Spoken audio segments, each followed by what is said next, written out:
आज मला वाटतं चौथा दिवस आहे सलग कपिल सिब्बल हे चौथ्या दिवशी आमचा युक्तिवाद करतायत पक्ष आणि चिन्हासंदर्भात।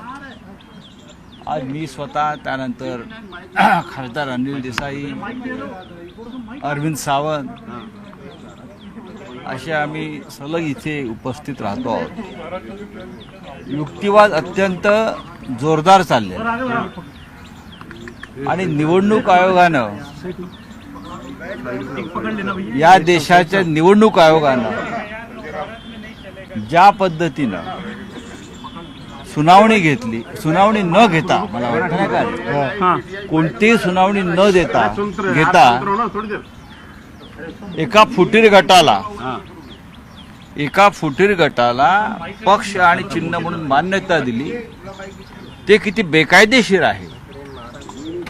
पक्ष संघटना फुटलेली नाही, विधिमंडळ पक्षातली फूट म्हणजे पक्षातली फूट नाही, याच्यावरच आज युक्तिवादाचा जोर होता। न्यायमूर्तीने काही प्रश्न विचारले, काही त्यांच्या मनामध्ये काही भूमिका होत्या त्या त्यांनी व्यक्त केल्या आणि त्याला कपिल सिब्बल यांनी शिवसेनेची, माननीय उद्धव ठाकरे साहेब ज्या पक्षाचे प्रमुख आहेत त्या शिवसेनेची भूमिका स्पष्ट केली। मुळात आमचा युक्तिवाद असा आहे की ज्या तारखेला पक्षामध्ये म्हणजे लेजिस्लेटिव्ह पार्टीमध्ये फूट पडली तो दिवस अत्यंत महत्त्वाचा आहे। त्या दिवशी पक्षामध्ये फूट नव्हती, फूट फक्त विधिमंडळ पक्षामध्ये होती आणि तेवढीच फूट मान्य केली पाहिजे। पक्ष तेव्हाही मजबूत होता, पुढे काय झालं नंतर काय झालं त्यापेक्षा जून 21 2022 जी घटना घडली त्याच्या पुरतच चिन्ह आणि पक्ष याचा निकाल हा असायला पाहिजे। कपिल सिब्बलांकडनं स्ट्रक्चर जे सांगितलं गेलं, जे पक्षाच्या कोर्टानं समाधान मानल्याचं बघायला मिळालं। पक्षाचं स्ट्रक्चर हे डेमोक्रॅटिक पद्धतीनंच उभं केलेलं आहे। पक्षप्रमुख उद्धव ठाकरे आहेत, त्याच्यानंतर खाली 13 नेते आहेत, 32-33 उपनेते आहेत, राज्य संघटक आहेत, सचिव आहेत।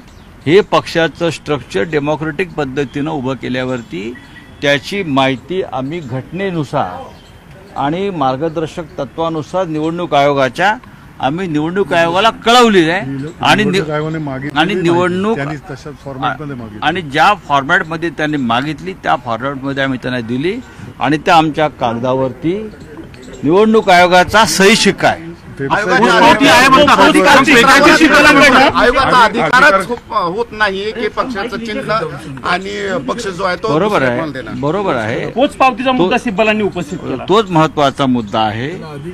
निवडणूक आयोगाला तो अधिकार नाही, अधिकाराच्या बाहेर जाऊन फुटीर गटाला अशा प्रकारे मान्यता देणं, मूळ पक्ष देणं आणि चिन्ह देणं हे पूर्णपणे बेकायदेशीर आणि घटनाबाह्य आहे। सर, ॲफिडेव्हिटचा मुद्दा आला, ज्या पद्धतीनं तुमच्या पक्षाकडनं ॲफिडेव्हिट दिले त्याचा आकडा कपिल सिब्बलांनी सांगितला 19 लाख। सिब्बलांकडनं समोरच्या बाजूचा हे आकडा 4 लाख। हे कशासाठी मागितले होते असाही तेव्हा निवडणूक आयोगानं मागितलं होतं, पण त्याचा आधार तर निवडणूक आयोगाने घेतला नव्हता, त्यांनी तो आधार घ्यायला पाहिजे होता। म्हणूनच निवडणूक आयोगामध्ये हा निर्णय देताना जो एक घटनात्मक घोटाळा त्यांनी केलेला आहे, संविधानिक घोटाळा म्हणतो, आतापर्यंत आर्थिक घोटाळे झाले, इतर घोटाळे झाले, पण निवडणूक आयोगानं घटनेचाच घोटाळा केला, संविधानात्मक घोटाळा केलेला आहे। अगोदर निवडणूक आयोगाने निष्कर्ष ठरवला आणि नंतर तर्क लिहिले। नाही, आधी त्यांनी निर्णय ठरवला होता, निर्णय काय द्यायचा तो, आणि मग फक्त ऐकण्याचं किंवा कागदपत्र मागवण्याचं नाटक केलं।